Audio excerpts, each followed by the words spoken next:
Dear friends, welcome to Inquest. In this class, let's discuss about 13 November 2021 daily current affairs.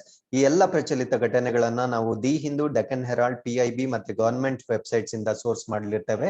So ಇದರ ಜೊತೆ ನಿಮಗೆ inquest one liners ಮತ್ತೆ inquest challenge ಅಂತ at the end of the presentation ಕೆಲವೊಂದು quiz questions ಕೊಟ್ಟಿರ್ತೇವೆ. So ಅದಕ್ಕೆ ನೀವು comment ಮಾಡಿ ತಿಳಿಸಬಹುದು. ಸೊ ಯಾರ್ಯಾರು ಪಾರ್ಟಿಸಿಪೇಟ್ ಮಾಡ್ತಾರೆ, so we going to acknowledge them in the next presentation. So all these activities are useful for your UPSC, KPSC, Group C exams, police sub-inspector examinations and all other competitive exams. So let's see the index of today's discussion. Number one, Southern Zonal Council at Tirupati on 14 November 2021. So ನಮ್ಮ ಕಂಟ್ರಿಯಲ್ಲಿ ಇರ್ತಕ್ಕಂಥ ಎಲ್ಲಾ ರಾಜ್ಯಗಳನ್ನ ವಿವಿಧ zone ಗಳಾಗಿ divide ಮಾಡಲಾಗಿದೆ. So ಇವಾಗ ನಾವು ಯಾವ್ದು discuss ಮಾಡ್ತಾ ಇದೀವಿ ಅಂದ್ರೆ ಸದರನ್ ಝೋನಲ್ ಕೌನ್ಸಿಲ್ ಬಗ್ಗೆ ಡಿಸ್ಕಸ್ ಮಾಡ್ತಾ ಇದ್ದೀವಿ. ಈ ಸದರನ್ ಝೋನಲ್ ಕೌನ್ಸಿಲ್ ಮೀಟಿಂಗ್ 14ನೇ ನವೆಂಬರ್ ತಿರುಪತಿಯಲ್ಲಿ ನಡೆಯಲಿದೆ. ಹಾಗಿದ್ರೆ ಈ ಒಂದು ಆರ್ಟಿಕಲ್ ಅಲ್ಲಿ ಸೊ ಈ ಝೋನಲ್ ಕೌನ್ಸಿಲ್ಸ್ ಅಂದ್ರೆ ಏನು, ಇದು ಯಾವಾಗ ಸ್ಟಾರ್ಟ್ ಆಯ್ತು, whether it is a constitutional body or non constitutional body, ಇದಕ್ಕೆ ಚೇರ್ಮನ್ ಯಾರಾಗಿರ್ತಾರೆ, ವೈಸ್ ಚೇರ್ಪರ್ಸನ್ ಯಾರಾಗಿರ್ತಾರೆ, ಸೊ ಯಾವ್ಯಾವ ಝೋನಲ್ ಕೌನ್ಸಿಲ್ ಅಲ್ಲಿ ಯಾವ್ಯಾವ ಸ್ಟೇಟ್ಸ್ ಬರುತ್ತೆ, ಇದರ ಪರ್ಪಸ್ ಏನು, ಸೊ ಎಲ್ಲದನ್ನು ನಾವು ಕಂಪ್ಲೀಟ್ ಆಗಿ ಡಿಸ್ಕಸ್ ಮಾಡೋಣ. Article number 2, 32nd edition of Indo Thai coordinated patrol. So ಇದು ಶುರುವಾಗಿದೆ. ಸೊ ಇದನ್ನ ನಾವು ಕಾರ್ಪ್ಯಾಟ್ ಅಂತ ಕರಿತೀವಿ. ಸೊ ಇದರ ಪರ್ಪಸ್ ಏನು, ಇದರಲ್ಲಿ ಇಂಡಿಯಾದಿಂದ ಯಾರು ಪಾರ್ಟಿಸಿಪೇಟ್ ಮಾಡ್ತಾ ಇದ್ದಾರೆ, ಥಾಯ್ ಇಂದ ಯಾರು ಪಾರ್ಟಿಸಿಪೇಟ್ ಮಾಡ್ತಾ ಇದ್ದಾರೆ, ಸೊ ಎಲ್ಲಾನು ಡಿಸ್ಕಸ್ ಮಾಡೋಣ. Article number 3, India seeks $1 trillion in climate finance to meet its targets. ಅಂದ್ರೆ ನೆಟ್ ಝೀರೋ ಟಾರ್ಗೆಟ್ ಏನಿದೆ, India is suppose to expecting to achieve net zero by 2070. So ಈ ಟಾರ್ಗೆಟ್ಸ್ ನ ಅಚೀವ್ ಮಾಡ್ಲಿಕ್ಕೆ we seek the economic assistance to the tune of $1 trillion. So ಇದನ್ನ developing countries ಗೆ ಕೊಡ್ಬೇಕಾಗಿರುತ್ತೆ. So ಇದ್ರ ಬಗ್ಗೆ ನಾವು ಕಂಪ್ಲೀಟ್ ಆಗಿ ಡಿಸ್ಕಸ್ ಮಾಡೋಣ. Article number 4, Raja Rani festival. So ಇದು ಯಾವ ಸ್ಟೇಟ್ ಅಲ್ಲಿ ನಡೆಯುತ್ತೆ, ಸೊ ಇದರ ಸಿಗ್ನಿಫಿಕೆನ್ಸ್ ಏನು, ಇದು ಯಾವಾಗ ಸ್ಟಾರ್ಟ್ ಆಯ್ತು, ಇದ್ರ ಪರ್ಪಸ್ ಏನು, ಸೊ ಎಲ್ಲದನ್ನು ಈ ಆರ್ಟಿಕಲ್ ಅಲ್ಲಿ ಡಿಸ್ಕಸ್ ಮಾಡೋಣ. So number 5, toys in PLI scheme will make sector competitive. So ಈ PLI ಸ್ಕೀಮ್ ಬಗ್ಗೆ ನಾನು 11th ನವೆಂಬರ್ ಒಂದು ವಿಡಿಯೋದಲ್ಲಿ ಡಿಸ್ಕಸ್ ಮಾಡಿದ್ದೀನಿ. ಸೊ ಅದ್ರ ಲಿಂಕ್ ಕೂಡ ನಾನು ನಿಮ್ಗೆ ಕೊಟ್ಟಿರ್ತೀನಿ. ಸೊ ಈ ಒಂದು ಆರ್ಟಿಕಲ್ ಅಲ್ಲಿ ನಾವು toys as an industry how important it is ಅನ್ನೋದ್ರ ಬಗ್ಗೆ ನಾವು ಕಂಪ್ಲೀಟ್ ಆಗಿ ಡಿಸ್ಕಸ್ ಮಾಡೋಣ. Article number 6, 18th century idol return to UP government. So UP government ಗೆ 18ನೇ ಶತಮಾನದ ಒಂದು ಐಡಲ್ ನ ರಿಟರ್ನ್ ಮಾಡಿದ್ದಾರೆ. ಸೊ ಯಾವ ಕಂಟ್ರಿ ಅವರು ರಿಟರ್ನ್ ಮಾಡಿದ್ದಾರೆ, ಸೊ ಇದು ಹೇಗೆ ಅವರಿಗೆ ಹೋಗಿತ್ತು ಅನ್ನೋದ್ರ ಬಗ್ಗೆ ಕಂಪ್ಲೀಟ್ ಆಗಿ ಡಿಸ್ಕಸ್ ಮಾಡೋಣ. Article number 7, Bengaluru records dip in air pollution this Deepavali. So this article is very much important in case if you have to write an essay on air pollution, because in yesterday's video we spoke about Delhi with respect to pollution. So ನಮಗೆ comparative studies ಮಾಡ್ಲಿಕ್ಕೆ ಈ ತರದ articles ಬಹಳ ಉಪಯುಕ್ತವಾಗುತ್ತೆ. So article number 8, MP LATS its suspension and why it must go. So MP LATS ಬಗ್ಗೆ ಕೂಡ ನಾವು previous article ಅಲ್ಲಿ ಡಿಸ್ಕಸ್ ಮಾಡಿದ್ವಿ. ಸೊ ಈ MP LATS ಫಂಡ್ ನ ಡ್ಯೂ ಟು ಕೋವಿಡ್ ಸಸ್ಪೆಂಡ್ ಮಾಡಲಾಗಿತ್ತು, ಮತ್ತೆ ಇದನ್ನ ರೀಸ್ಟಾರ್ಟ್ ಮಾಡಲಾಗ್ತಾ ಇದೆ. ಸೊ ಈ ಒಂದು ಆರ್ಟಿಕಲ್ ಅಲ್ಲಿ the author says it is better to suspend rather than continuing MP LATS because it sounds as if it is anti constitutional ಅಂತ ಹೇಳ್ತಾರೆ. ಸೊ ಆಂಟಿ ಕಾನ್ಸ್ಟಿಟ್ಯೂಷನಲ್ ಗೆ ಅವರು ಏನೇನ್ ರೀಸನ್ಸ್ ಇದೆ ಅನ್ನೋದನ್ನ ಇಲ್ಲಿ ಕೋಟ್ ಮಾಡಿದ್ದಾರೆ. ಸೊ ಎಲ್ಲದನ್ನು ನಾವು ಸಂಪೂರ್ಣವಾಗಿ ಡಿಸ್ಕಸ್ ಮಾಡೋಣ. So with this these are the key answers for Inquest challenge number 4. You can just pause the video and look at the answers. And these were the participants. So we appreciate your participation. Akshay, Mangala, Suresh, then Rachana, Sangu and Banu Doddamani. So thank you for your participation. So with this, let's go to the first article. So Ministry of Home Affairs, Union Minister of Home Affairs and Minister of Cooperation to chair 29th meeting of Southern Zonal Council at Tirupati on 14 November 2021. So 14th November ತಿರುಪತಿಯಲ್ಲಿ southern zonal council meeting ನಡೆಯಲಿದೆ. So ಇದರಲ್ಲಿ the chairperson the honourable home minister ಏನಿದ್ದಾರೆ ಅಮಿತ್ ಶಾ ಅವರು participate ಮಾಡಲಿದ್ದಾರೆ. So ಹಾಗಿದ್ರೆ ಇದರ ಬಗ್ಗೆ ನಾವು ಕಂಪ್ಲೀಟ್ ಆಗಿ ತಿಳ್ಕೊಳ್ತಾ ಬರೋಣ. ಸೊ ಸದರನ್ ಝೋನಲ್ ಕೌನ್ಸಿಲ್ ಅಲ್ಲಿ ಯಾವ ರಾಜ್ಯಗಳು ಮತ್ತೆ ಯೂನಿಯನ್ ಟೆರಿಟರೀಸ್ ಇರುತ್ತೆ ಅಂದ್ರೆ, ಸೊ ಆಂಧ್ರ ಪ್ರದೇಶ ಇರುತ್ತೆ, ತಮಿಳುನಾಡು ಇರುತ್ತೆ, ಕರ್ನಾಟಕ ಇರುತ್ತೆ, ಕೇರಳ ಇರುತ್ತೆ, ತೆಲಂಗಾಣ ಇರುತ್ತೆ, ಮತ್ತೆ ಯೂನಿಯನ್ ಟೆರಿಟರೀಸ್ ಆದಂತ ಪುದುಚೇರಿ, ಲಕ್ಷದ್ವೀಪ್, ಅಂಡಮಾನ್ ಮತ್ತೆ ನಿಕೋಬಾರ್ ಐಲ್ಯಾಂಡ್ಸ್. ಸೊ ಈ ಒಂದು ಸದರನ್ ಝೋನಲ್ ಕೌನ್ಸಿಲ್ ಅಂಡರ್ ಅಲ್ಲಿ ಬರುತ್ತೆ. ಹಾಗಿದ್ರೆ what is the purpose of these zonal council meetings ಅಂದ್ರೆ, it is not just with respect to southern council.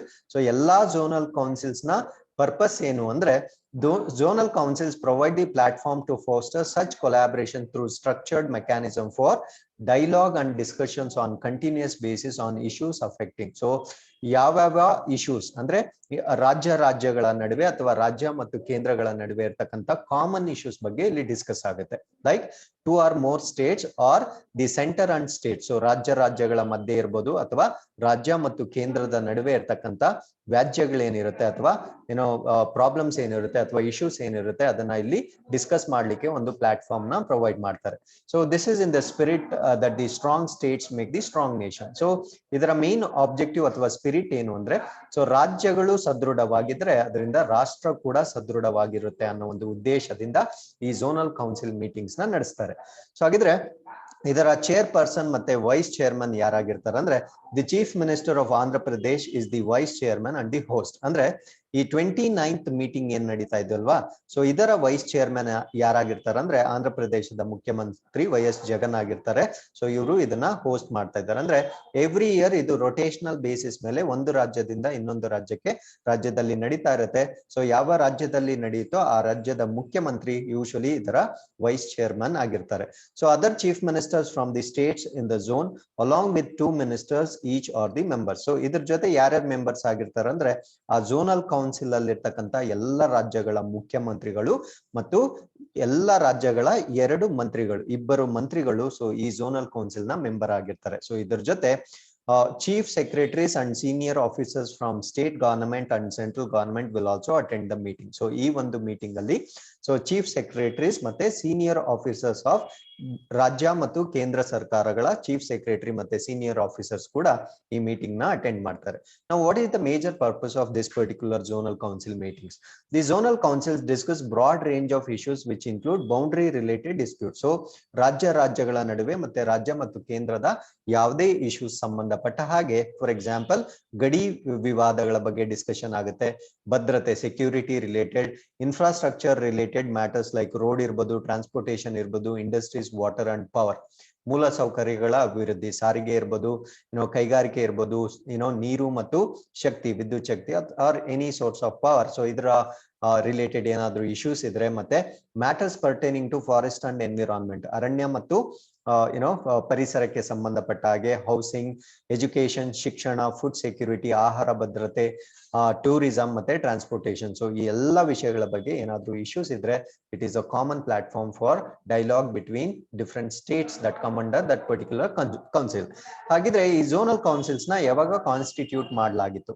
So there are 5 zonal councils which were set up in the year 1957 under section 1522 of the States Reorganization Act 1956. So ಈ States Reorganization Act 1956 ಏನಿರುತ್ತೆ ಇದರ ಅಡಿಯಲ್ಲಿ 5 zonal councils ನ 1957ರಲ್ಲಿ section 15ರಿಂದ 22ರ ಮೇರೆಗೆ so ಇದನ್ನ create ಮಾಡಲಾಯಿತು. So honourable union home minister is the chairman of each of these 5 zonal councils.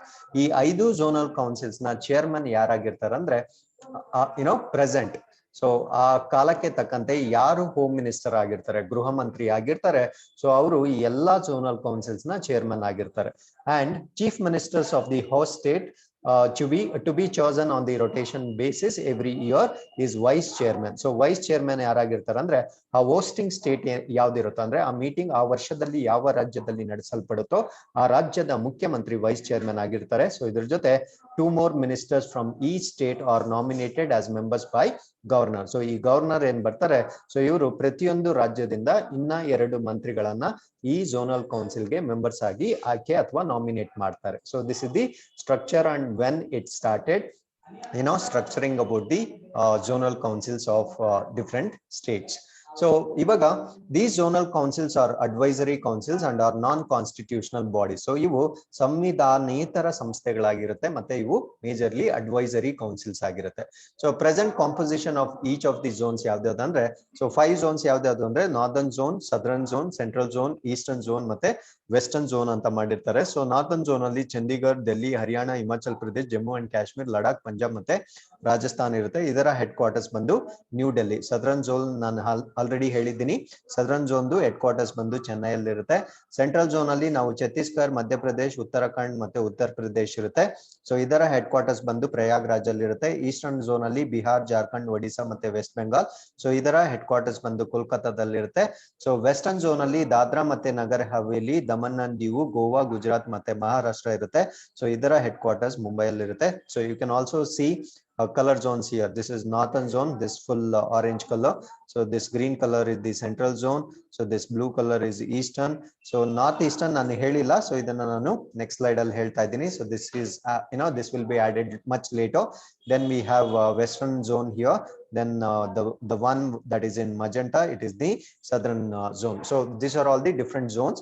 So usually we get questions on these particular zones. So yav state ide, yav zone alli anno questions usually ಬರ್ತಾ ಇರುತ್ತೆ. So it is very important. So ಅದಾದ್ಮೇಲೆ Andaman and Nicobar, Lakshadweep are not members of any of the zonal councils. However, they are presently special invitees to the southern zonal council. So ಈ Andaman Nicobar islands ಏನಿದೆ ಮತ್ತೆ ಲಕ್ಷದ್ವೀಪ್ ಏನಿದೆ, ಇವು ಯಾವ zonal ಕಮಿಟಿಯ ಸದಸ್ಯರಾಗಿರೋದಿಲ್ಲ.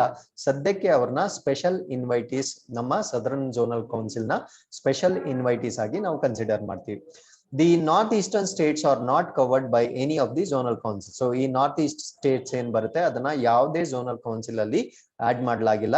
Their special problems are addressed by another statutory body, the North Eastern Council ಅಂತ ಮಾಡ್ತಾರೆ. So ಇಲ್ಲಿರ್ತಕ್ಕಂಥ ಏನೇ ಪ್ರಾಬ್ಲಮ್ಸ್ ಇದ್ರು ಸೊ ಅದಕ್ಕೆ ಒಂದು ಸಪರೇಟ್ ವ್ಯವಸ್ಥೆ ಇರುತ್ತೆ, ಅದನ್ನ ನಾವು ನಾರ್ತ್ ಈಸ್ಟರ್ನ್ ಕೌನ್ಸಿಲ್ ಅಂತ ಕರಿತೀವಿ.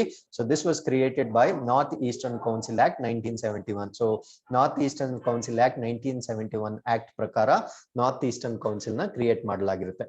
So this council originally comprises Assam, Arunachal Pradesh, Manipur, Meghalaya, Mizoram, Nagaland, Tripura. Later, the state of Sikkim was also added into Northeastern Council Act 2002, notified on 23rd December 2002. So earlier ಯಾವ್ದು ಇರುತ್ತೆ ಅಂದ್ರೆ ಈ ನಾರ್ತ್ ಈಸ್ಟರ್ನ್ ಕೌನ್ಸಿಲ್ ಅಲ್ಲಿ ಅಸ್ಸಾಂ ಇರುತ್ತೆ, ಅರುಣಾಚಲ್ ಪ್ರದೇಶ್ ಇರುತ್ತೆ, ಮಣಿಪುರ, ಮೇಘಾಲಯ, ಮಿಜೋರಾಂ, ನಾಗಾಲ್ಯಾಂಡ್, ತ್ರಿಪುರಾ ಈ ಎಲ್ಲಾ ಸ್ಟೇಟ್ಸ್ ಇರುತ್ತೆ. ಸಿಕ್ಕಿಂ ನ ಸ್ವಲ್ಪ ಸಮಯದ ನಂತರ ಆಡ್ ಮಾಡಲಾಗುತ್ತೆ to this particular council. So now we covered all the states of the India. They are segregated into different councils. So with this, let's go to the second article. So this article is related to Ministry of Defense. So 32nd edition of Indo-Thai coordinated patrol. So ಇದನ್ನ ಕಾರ್ಪ್ಯಾಟ್ ಅಂತ ಕರಿತೀವಿ. So the 32nd edition of Indo-Thailand coordinated patrol. So ಇದನ್ನ Indo-Thai Corpat between Indian Navy and Royal Thai Navy is being conducted from 12th to 14th November 2021. So ಇದು India ಮತ್ತೆ Thailand ಮಧ್ಯೆ ನಡೀತಾ ಇರತಕ್ಕಂತ 32ನೇ ಆವೃತ್ತಿ ಆಗಿರುತ್ತೆ. So Indian naval ship, so ಇದರಲ್ಲಿ ಯಾರು ಪಾರ್ಟಿಸಿಪೇಟ್ ಮಾಡ್ತಾ ಇದ್ದಾರೆ ಅಂದ್ರೆ Indian naval ship Karmuk, an indigenously built missile corvette, and His Majesty's Thailand ship Thayangkon, Kamrosin class anti-submarine patrol craft, along with maritime patrol aircraft from both navies are participating in the corvette. So India dinda ಕಾರ್ಮುಕ್ ಅನ್ನೋದು ಇದು indigenously built missile ಕವೆಟ್ ಆಗಿರುತ್ತೆ. ಮತ್ತೆ Thailand ship Thayanchon ಮತ್ತೆ Khamronsin class anti submarine patrol craft ಆಗಿರುತ್ತೆ. ಇದ್ರ ಜೊತೆ maritime patrol aircrafts of ಎರಡೂ ರಾಷ್ಟ್ರಗಳ ಮ್ಯಾರಿಟೈಮ್ ಪ್ಯಾಟ್ರೋಲ್ ಏರ್ ಕ್ರಾಫ್ಟ್ ಕೂಡ ಪಾರ್ಟಿಸಿಪೇಟ್ ಮಾಡ್ತಾ ಇದೆ. So towards reinforcing maritime links between the two countries and with the aim of keeping this vital part of the Indian Ocean safe and secure for international trade. See, ಅಂತಾರಾಷ್ಟ್ರೀಯ ವ್ಯಾಪಾರಕ್ಕೆ ಸಂಬಂಧಪಟ್ಟ ಹಾಗೆ Indian ocean ನ safe ಮತ್ತೆ secure ಆಗಿ ಇಟ್ಕೊಳ್ತಕ್ಕಂಥ purpose ಗೋಸ್ಕರ ಈ ಒಂದು ಪ್ಯಾಟ್ರೋಲ್ ನ ನಡೆಸಲಾಗುತ್ತೆ. The two navies have been undertaking Corpat biannually since 2005. So 2005ರಿಂದ ಇದನ್ನ biannually ಕಂಟಿನ್ಯೂಸ್ ಆಗಿ ನಡ್ಸ್ಕೊಂಡು ಬರ್ತಾ ಇದೆ along their international maritime boundary line. So ನಮ್ಮ ಇಂಟರ್ನ್ಯಾಷನಲ್ ಮೆರಿಟೈಮ್ ಬೌಂಡ್ರಿ ಲೈನ್ ಏನಿದೆ ಸೊ ಅದರ ಮೇಲೆ ಸೊ ಈ ಒಂದು ಪ್ಯಾಟ್ರೋಲ್ ನ ಇಂಡಿಯಾ ಮತ್ತೆ ಥೈಲ್ಯಾಂಡ್ 2005ರಿಂದ 2 ವರ್ಷಕ್ಕೊಮ್ಮೆ ಕಂಟಿನ್ಯೂಸ್ಲಿ ನಡೆಸ್ತಾನೆ ಇದೆ. Corpat builds up understanding and interoperability between navies and facilitates institution of measures to prevent and suppress unlawful activities. So ಇಲ್ಲಿ ಮೇಜರ್ ಆಗಿ ಅನ್ಲಾಫುಲ್ ಆಕ್ಟಿವಿಟೀಸ್ ಏನಿರುತ್ತೆ ಅಂದ್ರೆ ಕಾನೂನು ಬಾಹಿರ ಚಟುವಟಿಕೆಗಳೇನಿರುತ್ತೆ ಅದನ್ನ ಕಡಿಮೆ ಮಾಡ್ಲಿಕ್ಕೋಸ್ಕರ there will be interoperability, ಅಂದ್ರೆ ನಮ್ಮ ಮಧ್ಯ ಒಂದು ಕೋಆರ್ಡಿನೇಷನ್ ಇರುತ್ತೆ. ಸೊ ಅನ್ಲಾಫುಲ್ ಆಕ್ಟಿವಿಟೀಸ್ ಅಂದ್ರೆ illegal, unreported, unregulated fishing. So illegal fishing, ಮೀನುಗಾರಿಕೆ ಮಾಡೋದು, ಡ್ರಗ್ ಟ್ರಾಫಿಂಗ್, ಸೊ ಡ್ರಗ್ಸ್ ನ ಸ್ಮಗ್ಲಿಂಗ್ ಮಾಡೋದು, ಮೆರಿಟೈಮ್ ಟೆರರಿಸಂ, ಭಯೋತ್ಪಾದನೆ, ಮತ್ತೆ ರಾಬರಿ ಮತ್ತೆ ಪೈರಸಿ, ಇವೆಲ್ಲ ಚಟುವಟಿಕೆಗಳನ್ನ ಕಡಿಮೆ ಮಾಡ್ಲಿಕ್ಕೆ ಸೊ ಈ ಒಂದು ದಿ ಪ್ಯಾಟ್ರೋಲಿಂಗ್ ನಡೆಸಲಾಗುತ್ತೆ. So it further helps enhance the operational synergy by exchanging the information for preventing smuggling. So there will be exchange of information also. So ಈ ಮಾಹಿತಿ ಏನಾಗುತ್ತೆ ಅಂದ್ರೆ ಒಬ್ಬರಿಂದ ಒಬ್ಬರಿಗೆ ವಿನಿಮಯ ಆಗುತ್ತೆ. ಸೊ ಯಾವ್ದರ ಸಲುವಾಗಿ ಅಂದ್ರೆ ಈ ಸ್ಮಗ್ಲಿಂಗ್ ನ ಪ್ರಿವೆಂಟ್ ಮಾಡ್ಲಿಕ್ಕೆ, ಇಲ್ಲಿಗಲ್ ಇಮಿಗ್ರೇಷನ್ ಅಂದ್ರೆ ಒಂದು ದೇಶದಿಂದ ಇನ್ನೊಂದು ದೇಶಕ್ಕೆ ವಲಸೆ ಹೋಗ್ತಕ್ಕಂಥ, ಕಾನೂನು ಬಾಹಿರವಾಗಿ ವಲಸೆ ಹೋಗೋದನ್ನ ತಡೀಲಿಕ್ಕೆ, for conduct of search and rescue operations at sea. So ಈ ಸಮುದ್ರಗಳಲ್ಲಿ ಸರ್ಚ್ ಮತ್ತೆ ರೆಸ್ಕ್ಯೂ ಆಪರೇಷನ್ ನ ಕಂಡಕ್ಟ್ ಮಾಡ್ಲಿಕ್ಕೆ so they will be coordination between the countries. So ಇದನ್ನ ನಾವು ಕಾರ್ಪ್ಯಾಟ್ ಅಂತ ಕರಿತೀವಿ. So with this let's go to the next article. India seeks $1 trillion in climate finance to meet its target. So ನಮ್ಮ environment related targets ಏನಿದೆ ಅದನ್ನ meet ಮಾಡ್ಲಿಕ್ಕೆ so India seeks $1 trillion support. So India has demanded $1 trillion, that is equal to 1 lakh crore. So 1 lakh ಕೋಟಿ ಹಣವನ್ನ over the next decade from developed countries to adapt to and mitigate the challenges arising from global warming, and has kept this as a condition for delivering on climate commitments. So ನಮ್ಮ climate commitments ಏನಿದೆ, for example ನಾವು net zero achieve ಮಾಡಬೇಕು. ನಾವು net zero achieve ಮಾಡ್ಲಿಕ್ಕೆ ನಾವು ತಗೊಂಡಿರೋ target ಯಾವುದು, 2070 ವೇಳೆಗೆ ಭಾರತ ರಾಷ್ಟ್ರದಲ್ಲಿ ನೆಟ್ ಝೀರೋನ ಅಚೀವ್ ಮಾಡ್ತೀವಿ ಅಂತ ನಾವು ಕಮಿಟ್ಮೆಂಟ್ ಕೊಟ್ಟಿದ್ದೀವಿ. ಸೊ ಈ ತರ ಅನೇಕ ಕಮಿಟ್ಮೆಂಟ್ಸ್ ಇದಾವೆ. ಸೊ ಎನ್ವಿರಾನ್ಮೆಂಟ್ ರಿಲೇಟೆಡ್ ಇರ್ಬೋದು ಅಥವಾ ಗ್ಲೋಬಲ್ ವಾರ್ಮಿಂಗ್, ಜಾಗತಿಕ ತಾಪಮಾನವನ್ನ ಕಡಿಮೆ ಮಾಡ್ಲಿಕ್ಕೆ ನಮ್ಗೆ ಹಲವಾರು ಕಮಿಟ್ಮೆಂಟ್ಸ್ ನ ಕೊಟ್ಟಿದೀವಿ. ಸೊ ಈ ಕಮಿಟ್ಮೆಂಟ್ಸ್ ನ ನಾವು ಫುಲ್ಫಿಲ್ ಮಾಡ್ಬೇಕಾದ್ರೆ ನಾವೇನ್ ಡಿಮ್ಯಾಂಡ್ ಮಾಡ್ತಾ ಇದೀವಿ ಅಂದ್ರೆ so $1 trillion for the next decade, ಅಂದ್ರೆ ಇನ್ನ ಮುಂದಿನ 10 ವರ್ಷಗಳಲ್ಲಿ ನಮ್ಗೆ $1 trillion ಮುಂದುವರೆದ ರಾಷ್ಟ್ರಗಳಿಂದ ಹಣ ಸಹಾಯ ಬೇಕು ಅಂತ ನಾವು ಡಿಮ್ಯಾಂಡ್ ಮಾಡ್ತಾ ಇದ್ವಿ. ಯಾಕಂದ್ರೆ UNFCCC ಕ್ಲಾಸ್ ಪ್ರಕಾರ ಈ ಅನೆಕ್ಸ್ 2 ಕಂಟ್ರೀಸ್ ಏನಿರುತ್ತೆ, so annex 2 countries, so UNFCCC ಬಗ್ಗೆ ಒಂದು ಕಂಪ್ಲೀಟ್ ವಿಡಿಯೋ ಮಾಡಿದೀವಿ. ಸೊ ಅದರ ಲಿಂಕ್ ನ ಕೂಡ ನಾನು ಕಮೆಂಟ್ ಸೆಕ್ಷನ್ ಅಲ್ಲಿ ಪೇಸ್ಟ್ ಮಾಡಿರ್ತೀನಿ. ಸೊ ಅನೆಕ್ಸ್ ಕಂಟ್ರೀಸ್ ಏನು ಅಂದ್ರೆ ನಿಮ್ಗೆ ಅದರಲ್ಲಿ ಗೊತ್ತಾಗುತ್ತೆ. ಸೊ ಈ annex 2 countries non annex countries ಏನಿರುತ್ತೆ ಇವರಿಗೆ ಪ್ರತಿ ವರ್ಷ ಎಕನಾಮಿಕ್ ಸಪೋರ್ಟ್ ಮಾಡಬೇಕು in terms of to have measures with respect to environment related issues ನ ಟ್ಯಾಕಲ್ ಮಾಡ್ಲಿಕ್ಕೆ ಫಂಡ್ ಮಾಡಬೇಕು. ಸೊ ಇದನ್ನ ಈ ಫಂಡ್ ಆಗ್ತಾ ಇಲ್ಲ. ಸೊ ಅದರಿಂದ ಭಾರತ ರಾಷ್ಟ್ರ ಏನ್ ಮಾಡ್ತಾ ಇದೆ ಅಂದ್ರೆ ನಮ್ಮ ಟಾರ್ಗೆಟ್ಸ್ ನ ನಾವು ರೀಚ್ ಮಾಡ್ಬೇಕಾದ್ರೆ ಈ ಫಂಡ್ ನಮ್ಗೆ ಕೊಡ್ಬೇಕು ಅಂತ ಡಿಮ್ಯಾಂಡ್ ಮಾಡ್ತಾ ಇದೆ. So India's 5-fold plan aims to reducing the carbon intensity of its economy and eventually achieving net zero by 2070. So ನಮ್ಮ 5-fold ಪ್ಲಾನ್ ಅಂತ ಏನಂತ ಹೇಳ್ತೀವಿ. ಸೊ ಅದನ್ನ ನಾನು ಇಲ್ಲಿ ಎಕ್ಸ್ಪ್ಲೇನ್ ಮಾಡ್ತೀನಿ. There are 5-fold plants. So ಅದ್ರ ಜೊತೆ ಒಂದು ಮೇಜರ್ ಟಾರ್ಗೆಟ್ ಇರೋದೇನು ಅಂದ್ರೆ ನೆಟ್ ಝೀರೋ ಬೈ 2070. ಸೊ 2070 ವೇಳೆಗೆ ನಾವೇನು ಕಾರ್ಬನ್ ಡೈಆಕ್ಸೈಡ್ ಅಥವಾ ಗ್ರೀನ್ ಹೌಸ್ ಗ್ಯಾಸಸ್ ರಿಡ್ಯೂಸ್ ಮಾಡ್ತೀವೋ ಸೊ ಅದನ್ನ ಕಂಪ್ಲೀಟ್ ಆಗಿ ನ್ಯೂಟ್ರಲೈಸ್ ಮಾಡಬೇಕು ಅಥವಾ ಅದನ್ನ ಅಬ್ಸರ್ವ್ ಮಾಡ್ಕೊಳ್ಳೋಷ್ಟು ಕೆಪಾಸಿಟಿನ ಬಿಲ್ಡ್ ಮಾಡಬೇಕು. ಅದನ್ನ ನಾವು ನೆಟ್ ಝೀರೋ ಅಂತ ಕರಿತೀವಿ. So net zero is when a countries carbon emission are offset by taking out equivalent carbon from the atmosphere so that the emission balance are zero. ಅಂದ್ರೆ ನಾವು ಕಾರ್ಬನ್ ನ ಉತ್ಪಾದನೆ ಮಾಡದೇ ಇರ್ಲಿಕ್ಕೆ ಆಗೋದಿಲ್ಲ. ಯಾಕಂದ್ರೆ ಇಂಡಸ್ಟ್ರೀಸ್ ರನ್ ಆಗ್ಲೇಬೇಕು ಯಾವುದೇ ಒಂದು ಕಂಟ್ರಿ ಆರ್ಥಿಕವಾಗಿ ಅಭಿವೃದ್ಧಿ ಹೊಂದಬೇಕಾದ್ರೆ. ಸೊ ಅದರಿಂದ ಅದನ್ನ ನ್ಯೂಟ್ರಲೈಸ್ ಮಾಡ್ಲಿಕ್ಕೆ, ಅದನ್ನ ಈಕ್ವಲೆಂಟ್ ಕಾರ್ಬನ್ ಅಂದ್ರೆ ನಾವ್ ಎಷ್ಟು ಕಾರ್ಬನ್ ಪ್ರೊಡ್ಯೂಸ್ ಮಾಡ್ತೀವೋ ಅದನ್ನ ಅಟ್ಮಾಸ್ಫಿಯರ್ ಇಂದ ನಾವು ನ್ಯೂಟ್ರಲೈಸ್ ಮಾಡಂತ ಟೆಕ್ನಾಲಜೀಸ್ ಆಗ್ಲಿ ಅಥವಾ ಫಾರೆಸ್ಟೇಷನ್ ಆಗ್ಲಿ ಅದನ್ನ ಇಂಪ್ರೂವ್ ಮಾಡ್ಬೇಕಾಗುತ್ತೆ. ಸೊ ಅದನ್ನ ನಾವು ನೆಟ್ ಝೀರೋ ಅಂತ ಹೇಳ್ತೀವಿ. ಸೊ ಇದನ್ನ ಅಚೀವ್ ಮಾಡ್ಲಿಕ್ಕೆ ನಮ್ಗೆ $1 trillion for the next 10 years fund ಬೇಕಾಗಿರುತ್ತೆ. ಆರ್ NDC ಅಂದ್ರೆ nationally determined contribution or conditional, that is subjected to the availability of this amount in climate finance. So ಈ ಕ್ಲೈಮೇಟ್ ಫಿನಾನ್ಸ್ ಏನಿದೆ so ಅದರ ಮುಖಾಂತರ ನಮ್ಗೆ $1 trillion ಫಂಡ್ ಆದ್ರೆ ಮಾತ್ರ ನಾವು ಇದನ್ನ ಅಚೀವ್ ಮಾಡ್ಲಿಕ್ಕೆ ಸಾಧ್ಯ ಇದೆ. ಸೊ ಈ ನ್ಯಾಷನಲಿ ಡಿಟರ್ಮೈನ್ಡ್ ಕಾಂಟ್ರಿಬ್ಯೂಷನ್ ಅಂದ್ರೆ ಇದು ನಮ್ಮ ವಾಲಂಟರಿ ಟಾರ್ಗೆಟ್ಸ್ ಇರುತ್ತೆ. ಅಂದ್ರೆ ಆಯಾ ದೇಶ ತನ್ನ ಟಾರ್ಗೆಟ್ಸ್ ನ ತಾನೇ ಪ್ರಪೋಸ್ ಮಾಡುತ್ತೆ. ಅದಕ್ಕೆ ಅದನ್ನ ನಾವು nationally determined contributions ಅಂತ ಕರಿತೀವಿ. ಹಾಗಿದ್ರೆ what are our major targets? So India's non-fossil energy capacity will reach 500 gigawatt by 2030. So earlier idu namma target ididdu 450 gigawatt. Now it has been increased by 50 gigawatt. So by 2030 500 gigawatts of non-fossil energy ಅಂದ್ರೆ renewable energy na ನಾವು produce ಮಾಡ್ತಕ್ಕಂತ ಒಂದು ಗುರಿಯನ್ನ ಹೊಂದಿದ್ದೇವೆ. Second, the country will meet 50% of electricity requirements with renewable energy by 2030. So ನಮ್ಮ ವಿದ್ಯುತ್ ಶಕ್ತಿಯ ಒಂದು source ಏನಿದೆ ಅದರ 50% ಸೋರ್ಸ್ ನ ನಾವು ರಿನ್ಯೂವಬಲ್ ಸೋರ್ಸ್ ಆಫ್ ಎನರ್ಜಿ ಇಂದ ಸೊ ಅದನ್ನ ಪಡಿಬೇಕು ಅನ್ನೋ ಒಂದು ಗುರಿ ಇದೆ. That is also by 2030. So third ಏನು ಅಂದ್ರೆ it will reduce it's total projected carbon emission by a billion tons by 2030. So 2030 ವೇಳೆಗೆ ಕಾರ್ಬನ್ ಎಮಿಷನ್ ಏನಿದೆ ಅದನ್ನ ಬಿಲಿಯನ್ ಟನ್ಸ್ ಅಷ್ಟು ಕಡಿಮೆ ಮಾಡ್ತಕ್ಕಂತ ಗುರಿ ಹೊಂದಿದೆ.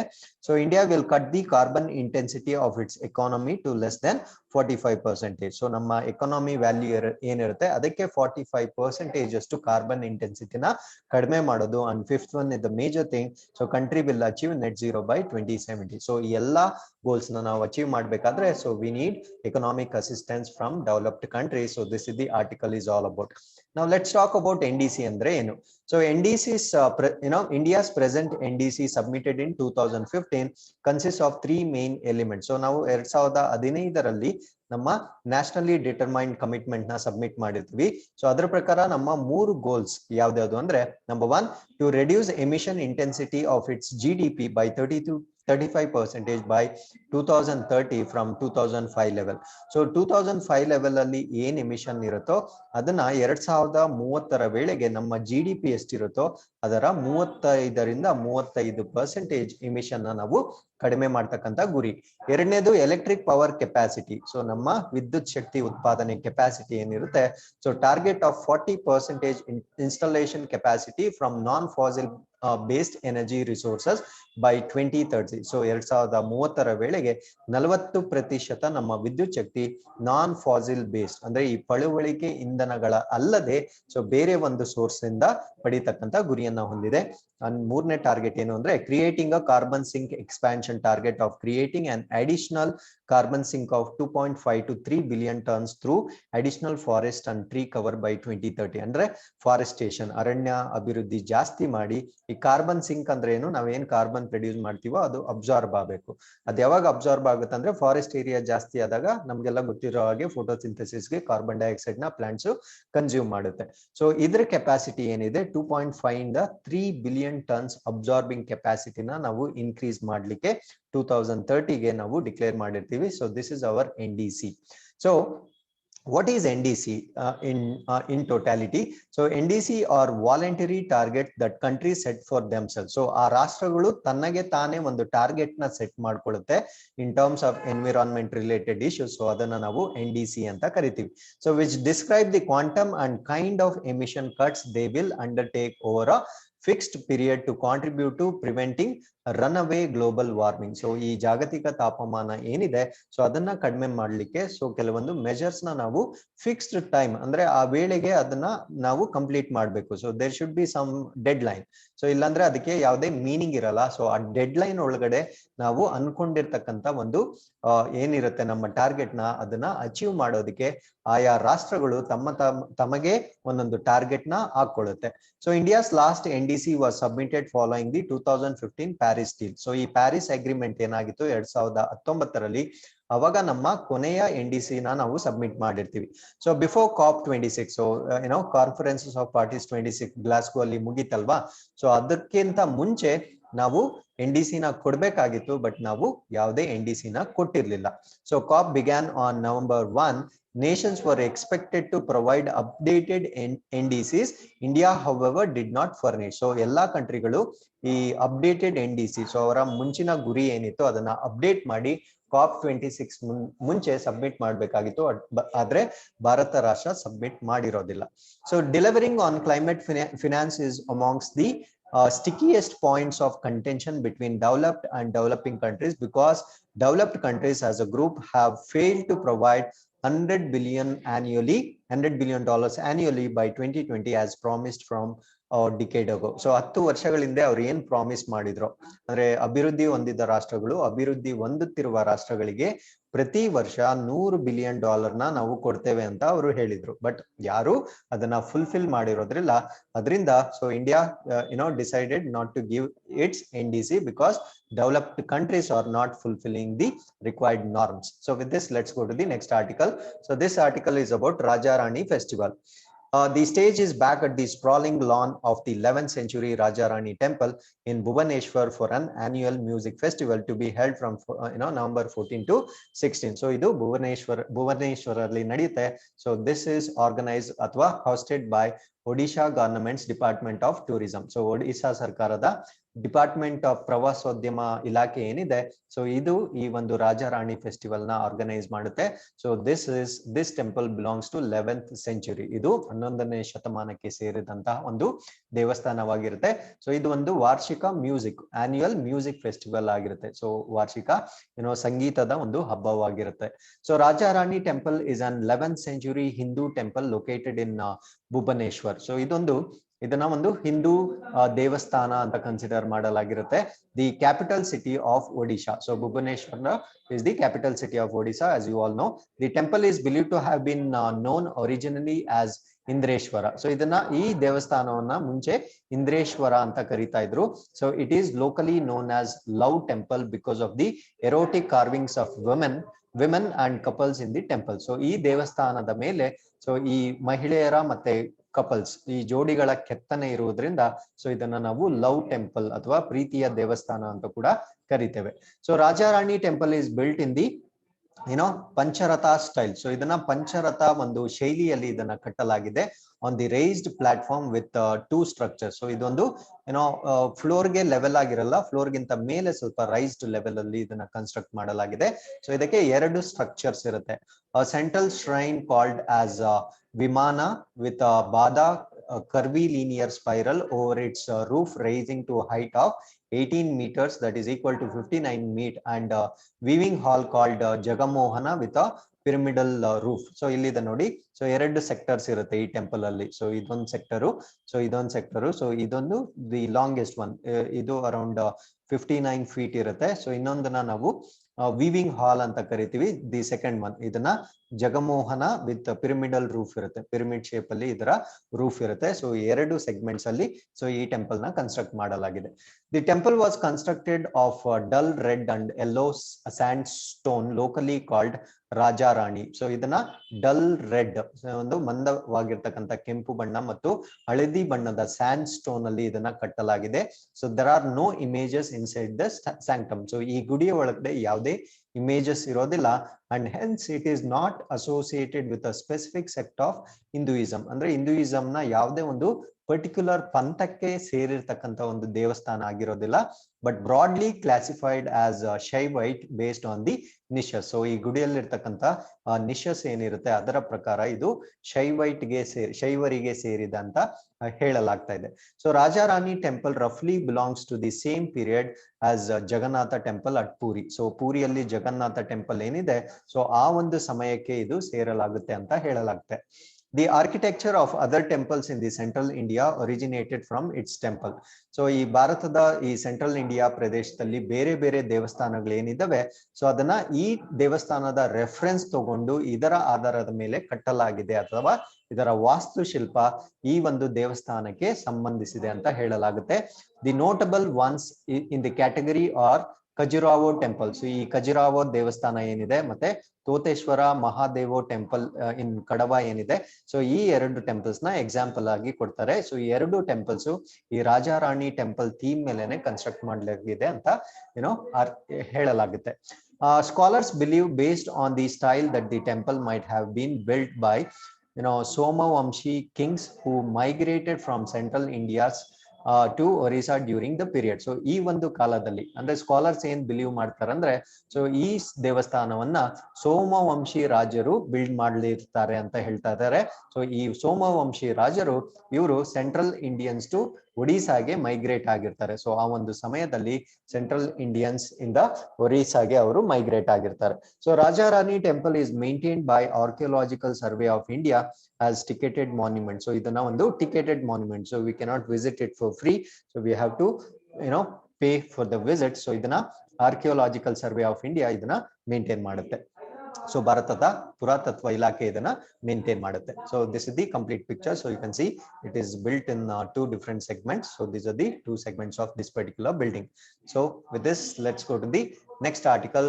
Toys in PLI scheme will make sector competitive. So ಈ ಟಾಯ್ಸ್ ಏನಿರುತ್ತೆ, ಆಟಿಕೆಗಳು, ಮಕ್ಕಳ ಆಟದ ಸಾಮಾನು ಏನಿರುತ್ತೆ, ಈ ಒಂದು ಕೈಗಾರಿಕೆ ಅಥವಾ ಈ ಒಂದು ಇಂಡಸ್ಟ್ರಿನ ಇಂಪ್ರೂವ್ ಮಾಡಿದ್ರೆ so this can be a competitive one. So PLI ಅಂದ್ರೆ ಪ್ರೊಡಕ್ಷನ್ ಲಿಂಕ್ಡ್ ಇನ್ಸೆಂಟಿವ್ ಅಂತ ಹೇಳ್ತೀವಿ. ಇದನ್ನ 11th ನವೆಂಬರ್ ಒಂದು ಕಂಪ್ಲೀಟ್ ವಿಡಿಯೋ ಮಾಡಿರ್ತೀನಿ.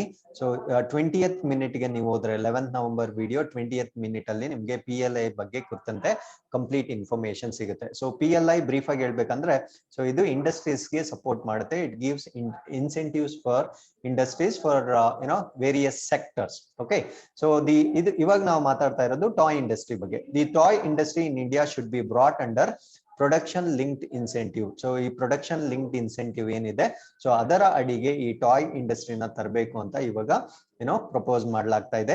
So scheme to make it competitive and get it on the fast growth mode. So ಯಾವಾಗ ಇದನ್ನ PLI ಒಳಗಡೆ ತಗೊಳ್ತೀವೋ so ಅದರ ಗ್ರೋತ್ ಏನಾಗುತ್ತೆ, ತುಂಬಾ ಫಾಸ್ಟ್ ಆಗಿ ನಡೆಯುತ್ತೆ ಅಥವಾ ತ್ವರಿತವಾಗಿ ನಡೆಯುತ್ತೆ, ಮತ್ತೆ ತುಂಬಾ ಕಾಂಪಿಟೇಟಿವ್ ಆಗಿ ಸ್ಪರ್ಧಾತ್ಮಕವಾಗಿ ನಾವು ಇದನ್ನ ಅಭಿವೃದ್ಧಿ ಪಡಿಸಬಹುದು ಅಂತ ಹೇಳಲಾಗ್ತಿದೆ. So toy sector can be a force multiplier for socio-economic development of tier 2 and tier 3 cities in the country, given its potential to generate jobs at scale. So ಇದು ಅನೇಕ ಜಾಬ್ಸ್ ನ ಡೆವಲಪ್ ಮಾಡ್ತಕ್ಕಂತ ಒಂದು ಉದ್ದಿಮೆ ಆಗಿರೋದ್ರಿಂದ ಟೈರ್ 2 ಮತ್ತೆ tyre 3 cities ಅಲ್ಲಿ ಇದೊಂದು ಉತ್ತಮ ಕೈಗಾರಿಕೆ ಅಥವಾ ಸೋಶಿಯೋ ಎಕನಾಮಿಕ್ ಡೆವಲಪ್ಮೆಂಟ್ಗೆ ಅಂದ್ರೆ ಸಾಮಾಜಿಕ ಮತ್ತು ಆರ್ಥಿಕ ಸುಧಾರಣೆಗೆ ಇದೊಂದು ಪ್ರಮುಖವಾದ ಒಂದು ಅಂಶವಾಗಿರುತ್ತೆ. For every $10 million generated in revenue, the toy industry has the potential to create 1,000 direct and several thousands of downstream jobs in the country. ಅಂದ್ರೆ ಈ ಇಂಡಸ್ಟ್ರಿನ ನಾವು $10 million ಜನರೇಟಿಂಗ್ ಇಂಡಸ್ಟ್ರಿ ಅಂತ ಏನಾದ್ರೂ ಕನ್ಸಿಡರ್ ಮಾಡಿದಾಗ, ಅಂದ್ರೆ ಇದೇನಾದ್ರೂ $10 million ಆಗಿ ಏನಾದ್ರೂ ದಿ ಪ್ರಾಫಿಟ್ ಅಥವಾ ರೆವೆನ್ಯೂ ಜನರೇಟ್ ಮಾಡಿದಾಗ ಸೊ ಇದು ಹತ್ತತ್ರ 1,000 ನೇರ ಎಂಪ್ಲಾಯ್ಮೆಂಟ್ ಮತ್ತೆ several thousands of downstream jobs ನ ಹುಟ್ಟಾಕ್ಬಹುದು. ಸೊ ಅನೇಕ ಜಾಬ್ಸ್ ನ ಮತ್ತೆ ಉದ್ಯೋಗಗಳನ್ನ ಹುಟ್ಟಾಕ್ತಕ್ಕಂತ ಕೆಪಾಸಿಟಿ ಇದೆ. So it will usher in quantum growth for the industry and make it globally competitive. So not just in India, so we can also globally compete with respect to toys manufacturing, because this is one of the biggest industries across the globe. The global toy market is now estimated to be around 80 to 100 billion dollars. You can see this number. So 80 to 100 billion, and India accounts for a minuscule share of about 1.5 billion dollars. So ನಮ್ಮ production ಏನಿದೆ ಇವಾಗ ಸದ್ಯಕ್ಕೆ across the global market ನಾವು 1.5 billion US dollars ಅಷ್ಟೇ ಇರ್ತೀವಿ. But potential ಎಷ್ಟಿದೆ ಅಂದ್ರೆ 80 to 100 billion US dollar market ಇದೆ. That means we have a very minuscule ಅಂದ್ರೆ ತುಂಬಾ ಅತ್ಯಂತ ಕಡಿಮೆ ಶೇರ್ ಇದೆ ನಮ್ಮ ಇಂಟರ್ನ್ಯಾಷನಲ್ ಮಾರ್ಕೆಟ್ ಅಲ್ಲಿ with respect to toys industry. So ಅದರಿಂದ ಇದನ್ನ ಪ್ರೊಡಕ್ಷನ್ ಲಿಂಕ್ಡ್ ಇನ್ಸೆಂಟಿವ್ ಕೆಳಗಡೆ ತಂದ್ರೆ ಅದಕ್ಕೆ ಬೇಕಾಗಿರ್ತಕ್ಕಂಥ ಪ್ರೋತ್ಸಾಹ ಸಿಗುತ್ತೆ ಅಂತ ಈ ಒಂದು ಆರ್ಟಿಕಲ್ ಅಲ್ಲಿ ಡಿಸ್ಕ್ರೈಬ್ ಮಾಡ್ತಾರೆ. So let's go to the next article. 18th century idol return to UP government. So ಉತ್ತರ ಪ್ರದೇಶದ ಸರ್ಕಾರಕ್ಕೆ 18ನೇ ಶತಮಾನದ ಒಂದು ಐಡಲ್ ನ ರಿಟರ್ನ್ ಮಾಡಿರ್ತಾರೆ.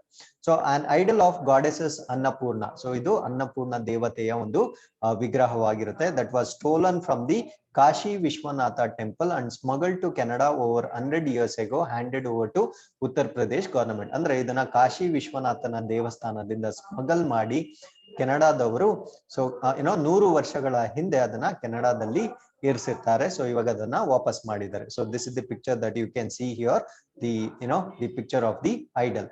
More than 40 antiques. So antiques ಅಂದ್ರೆ ಪುರಾತನವಾಗಿರ್ತಕ್ಕಂಥ ಈ ಒಂದು ಐಡಲ್ಸ್ ಏನಿರುತ್ತೆ had been retrieved from abroad since 2004. 2014ರಿಂದ 40ಕ್ಕೂ ಹೆಚ್ಚು ಐಡಲ್ಸ್ ನ ಭಾರತಕ್ಕೆ ವಾಪಸ್ ತರಿಸಲಾಗಿದೆ.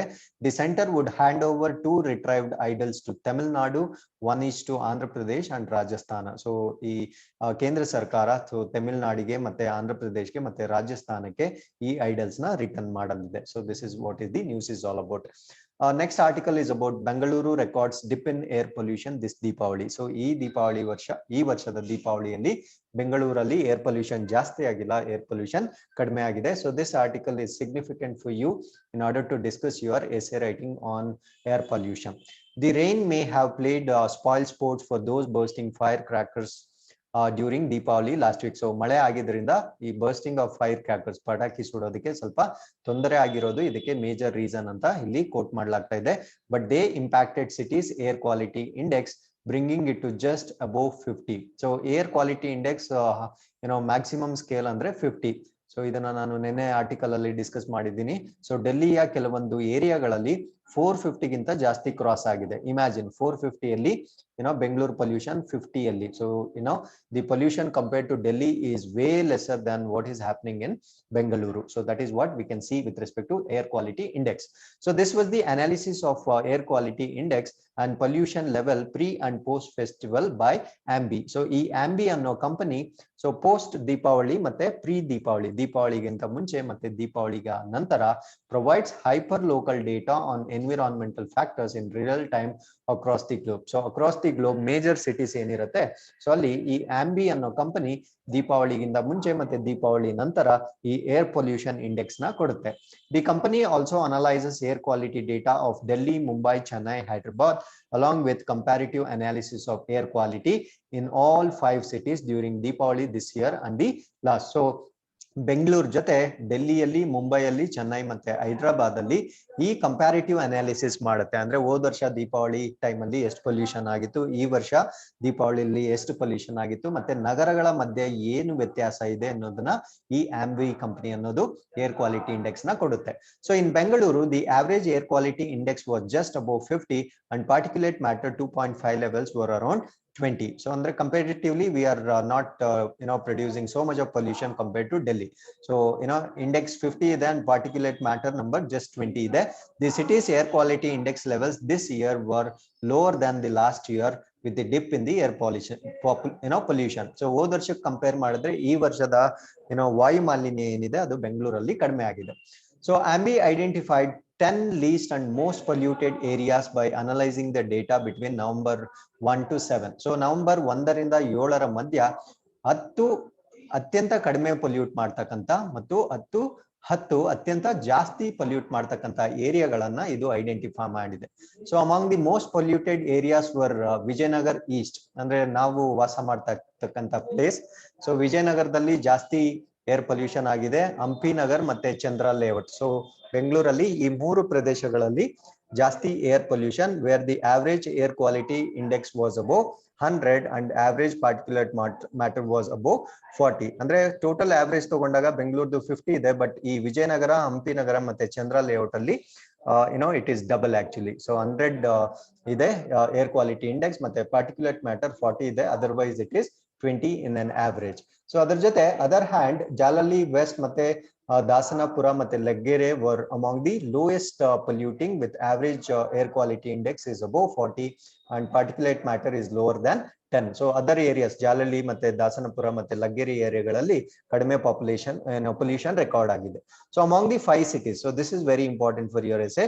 So among the 5 cities, so ಅವರು ಸರ್ವೆ ಮಾಡಿರ್ತಕ್ಕಂತ ಎಲ್ಲ ನಗರಗಳ ಪೈಕಿ Delhi recorded the highest levels of pollution. So ಡೆಲ್ಲಿಯಲ್ಲಿ as usual ಅಧಿಕ ಮಟ್ಟದ pollution ರೆಕಾರ್ಡ್ ಆಗಿದೆ with an average of air quality index above 160. So 450 that we spoke in yesterday's video is in one particular area.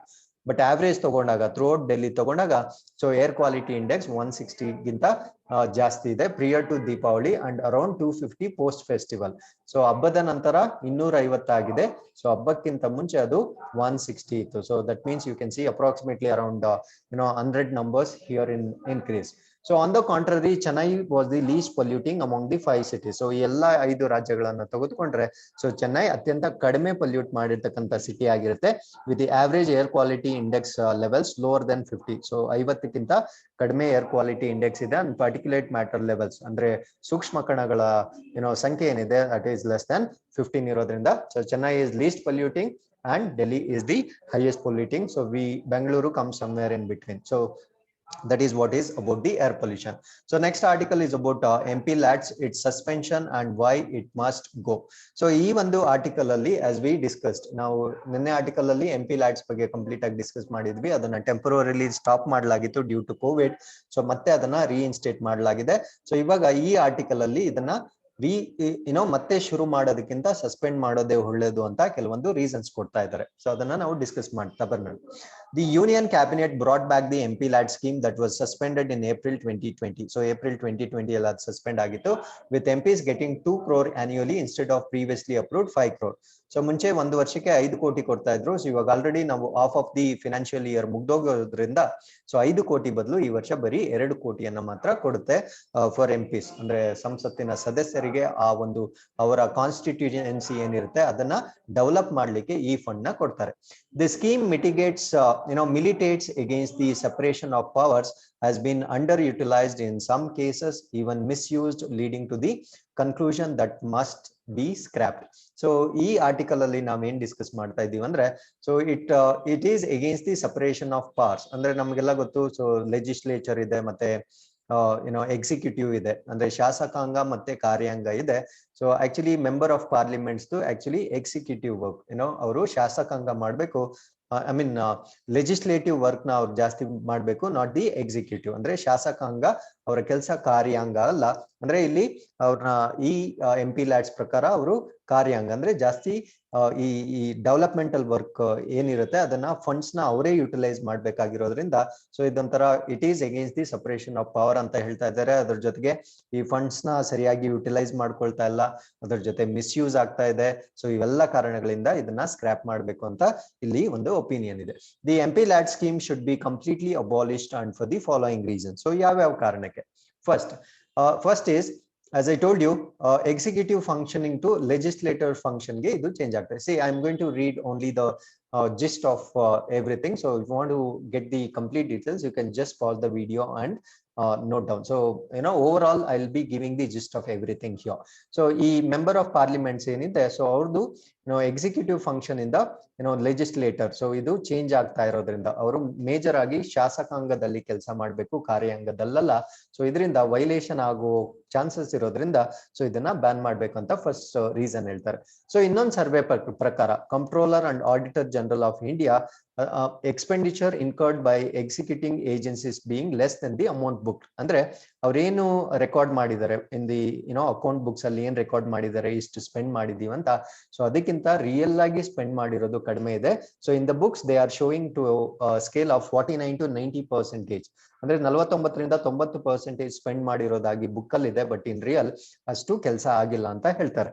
ಅದಾದ್ಮೇಲೆ 549 of the 707 works were for improvement of existing assets. So one point that you need to remember here is MP LAD funds na avaru creation of assets ge ಬಳಸಬೇಕು. Basically they need to use the funds for the creation of assets. But ಇಲ್ಲಿ ಏನಾಗ್ತಾ ಇದೆ ಅಂದ್ರೆ ಅವರು assets ನ create ಮಾಡ್ತಾ ಇಲ್ಲ. 707 total works ಅಲ್ಲಿ 549 ಕೆಲಸಗಳಲ್ಲಿ ಇಂಪ್ರೂವ್ಮೆಂಟ್ ಆಫ್ ಅಸೆಟ್ಸ್ ಅಂದ್ರೆ ಆಲ್ರೆಡಿ ಅಸೆಟ್ ಏನಿತ್ತು ಅದನ್ನ ಇಂಪ್ರೂವ್ ಮಾಡ್ಲಿಕ್ಕೆ ಬಳಸಲಿದ್ದಾರೆ. ಬಟ್ MP LADS ಆಬ್ಜೆಕ್ಟಿವ್ ಏನಂದ್ರೆ ಅಸೆಟ್ಸ್ ನ ಕ್ರಿಯೇಟ್ ಮಾಡಬೇಕು ಅಂತ ಹೇಳ್ತಾ ಇದ್ದಾರೆ. ಸೊ ಇದರಿಂದ ಏನಾಗ್ತಾ ಇದೆ ಅಂದ್ರೆ, so there is excess payment, ಅಂದ್ರೆ ಆಲ್ರೆಡಿ ಇರೋ ಅಸೆಟ್ ನ ಇಂಪ್ರೂವ್ ಆಗಿ ತೋರಿಸಿ ಎಕ್ಸೆಸ್ ಪೇಮೆಂಟ್ ಆಗಿದೆ. ಅದಾದ್ಮೇಲೆ the work is found to be substandard. So ಆ ಕೆಲಸ ಏನಿದೆ ಅದು ಅಷ್ಟೊಂದು ಗುಣಾತ್ಮಕವಾಗಿ ಅಥವಾ ಅದು ಅಷ್ಟೊಂದು ಕ್ವಾಲಿಟಿ ವರ್ಕ್ ನಡೀತಾ ಇಲ್ಲ. ಅದಾದ್ಮೇಲೆ this is no accountability for expenditure in terms of quality and quantities executed against the specification. So ಇಲ್ಲಿ ಏನ್ ಸ್ಪೆಸಿಫಿಕೇಶನ್ಸ್ ಇರುತ್ತೆ ಅಂದ್ರೆ ಆ ಕ್ವಾಲಿಟಿಯಲ್ಲೇ ಮಾಡಬೇಕು, ಅಷ್ಟು ಕ್ವಾಂಟಿಟಿಯಲ್ಲೇ ಮಾಡಬೇಕು. ಸೊ ಅದಕ್ಕೆ ಯಾವುದೇ ಅಕೌಂಟಬಿಲಿಟಿನ ಮೇಂಟೈನ್ ಮಾಡಲಾಗ್ತಾ ಇಲ್ಲ.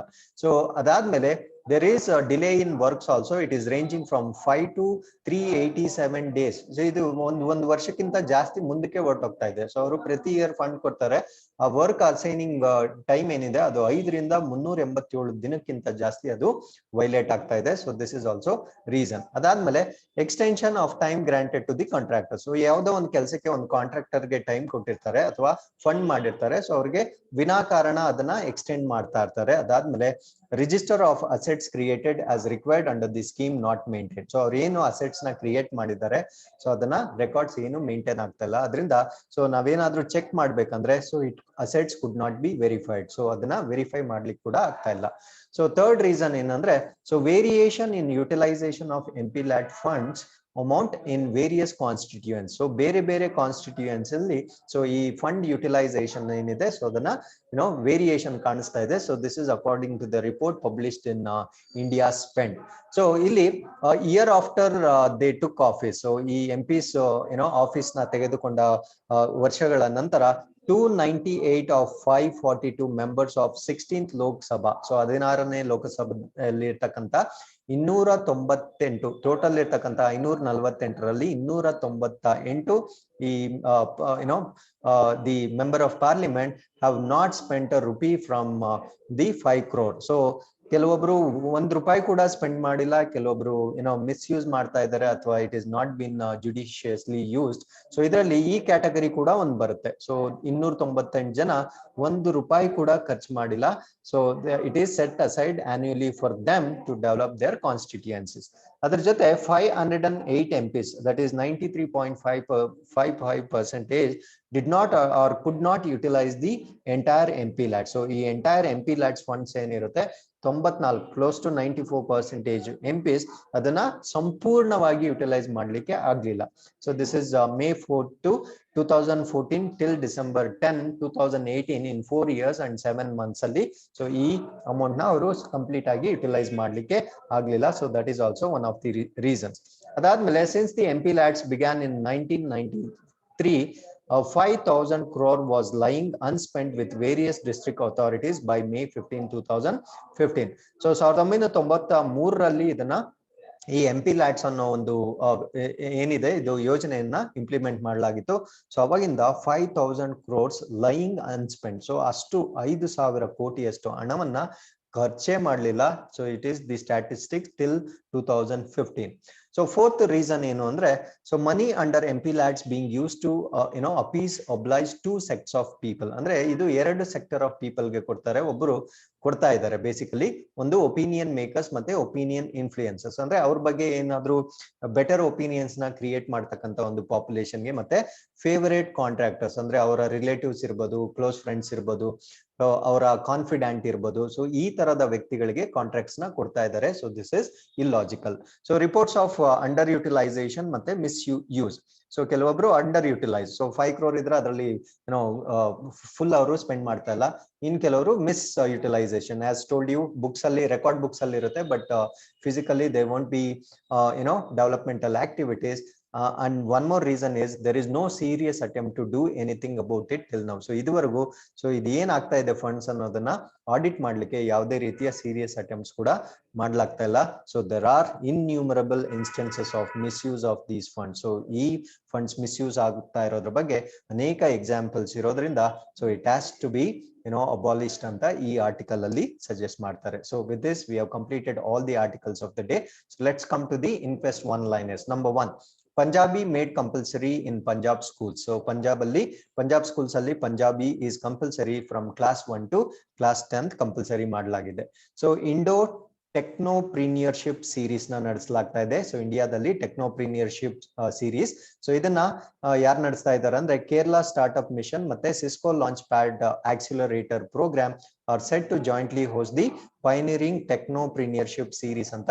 ಸೊ ಕೇರಳ ಸ್ಟಾರ್ಟ್ಅಪ್ ಮತ್ತೆ ಸಿಸ್ಕೋ ಲಾಂಚ್ ಪ್ಯಾಡ್ ಆಕ್ಸಿಲರೇಟರ್ ಇವರಿಬ್ರು ಜೊತೆಗೆ ಈ ಜಾಯಿಂಟ್ ಆಕ್ಟಿವಿಟಿ ಆಗಿ ಈ ಒಂದು ಟೆಕ್ನೋಪ್ರೀನಿಯರ್ಶಿಪ್ ಸೀರೀಸ್ ನ ನಡೆಸ್ತಾ ಇದ್ದಾರೆ.